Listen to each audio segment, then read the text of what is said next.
Welcome to the Michigan Golfer Show. Join us each week as we explore the people, the places, and the events that shape our great game. Phyllis Barone, Michigan golfer, and I'm here with Steve Forrest and Sean Smith from Hills, Forrest, and Smith Golf Architects. And for golfers, when you mention a trail, I think the first thing they think of is the Robert Trent Jones Trail. Well, back in, I think it was 2004, something like that, Steve, we put together the Arthur Hills Golf Trail, which consists of about 15 courses that your firm was involved with, right, Steve? That's correct. And then Ohio took it upon themselves to develop the Ohio Arthur Hills Golf Trail, which has Leslie Park, the Legacy, and Stonebridge, right? That's correct. And then you guys went around the country and developed a few more trails, right? Yes, there's one, with the state park system, typically those are spread out. So there's one up near Memphis, just south of Memphis in Mississippi, probably one around Jackson. I don't know them as well as I know perhaps the state of Kentucky and their courses, but yes. So are there other courses in the Mississippi Golf Trail? Yes, everyone saw the success of the Robert Trent Jones Golf Trail in Alabama. One of the first states that we were involved with was the state of Mississippi, and they target their state park facilities as appropriate locations for that. And we were fortunate enough to have a site in Macomb, Mississippi. And again, since these are state parks, they're pristine sites with woods and forested areas and wetlands. They typically have a lake. So they're really perfect settings for the most part for a golf course development. And usually one of the hardest parts is getting the permitting for the golf development. I remember we had a public meeting at the one in Mississippi, and obviously we had to cut down some trees, and some of the people were a little bit upset with that. They said, well, there are birds and there are squirrels that live in those trees. They're like, how do you answer that? Well, talk to your state park department. They're the ones who hired us. But it just turned out to be a really lovely golf facility. Again, not overly long, but it did have some of that upscale private club aspects to it in terms of a quality clubhouse, certainly scenic, and the golf course was designed by Arthur Hills, so it had some good qualities to it as well. And are there golf packages evolved around them? Absolutely. Okay. And it's been quite successful then, right? Yes, you check, this was done probably in the mid-90s, and the golf course is still online, so that's always a good sign in these days. And again, the one in Ohio is doing pretty well. Yes, Maumee Bay State Park has always been, I think, kind of their premier property in the Ohio State Park system, or at least one of the top 2 or 3 for sure. Yeah, and I played that course, and it's not easy.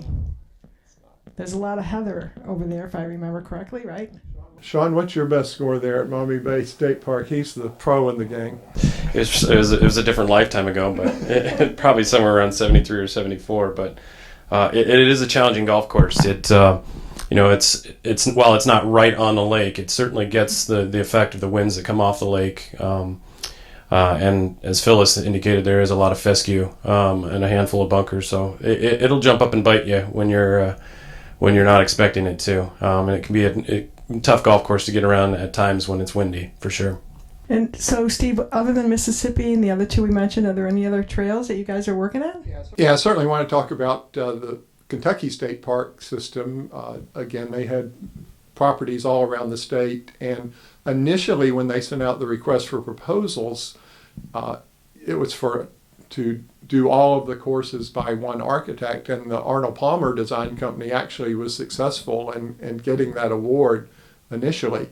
And they developed some plans and initial cost estimates, and each course came in at about $7 million, which was about 85% over budget for each of them. So that didn't go forward, and they put it back out to bid again, if you will, in terms of golf course architects. And this time they selected a different golf course architect for each facility. So we were successful, but we had never been on the golf course site that we had seen. And it turned out to be a much better ski facility than a golf course. And I mean, literally, it was at Yatesville Lake State Park in Louisa, Kentucky. I'm sure you all know exactly where that is. But can't point to it on the phone like me. Anyway, I have to read some comments from one of the reviewers of it. It's pretty funny. He goes, I kept playing and thinking how this concept could be put on paper. I am 10 miles into a dense, extreme mountainous forest. I'm talking deeper than most people have camped. Arthur Hills would need to work from a helicopter with all seriousness. The 4-mile road to the clubhouse serves no other purpose. So this was remote. It was mountaintops. The only place we could put golf holes was literally on the top of the ridgeline.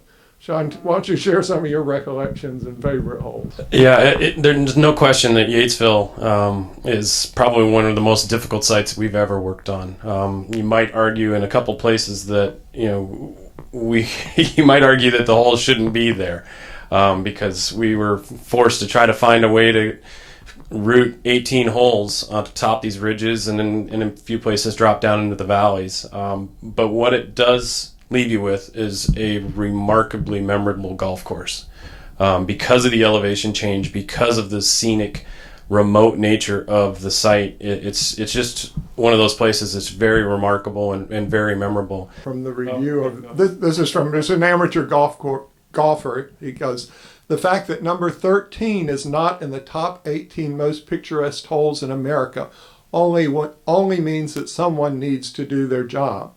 The backup on the hole must be insane. Golfers probably just look at the hole for 5 minutes before they even consider which club to hit. I also think number 6 should be considered. From an average golf course perspective, there are 14 or 15 signature holes. So as golf course architects, I guess we got lucky with our routing there, but it was certainly a challenge. What that quote doesn't allude to is 13 is a 315-yard par 4, but the tees sit up on top of a bluff, and the green is down in a valley where the creek leads out to Yatesville Lake State Park, and it's about a 220-foot drop from the tee to the green. And despite the fact that it's 330 yards, you stand on that tee and you can hit a 3-wood on the green if you want to. At least I could when we built it in a younger age. But you get, it's probably at least a 4 or 5 club change just in the elevation change. But it's really dramatic because you can see for miles from that location, and the drop down into that valley is really spectacular. Well, it sounds like they picked the right architect team to design that course for sure, right? Because he doesn't move a lot of dirt. He uses what's there. Anyway, it's really been a pleasure, you guys, talking about all the different trails around the country. And hopefully, you'll develop more, right?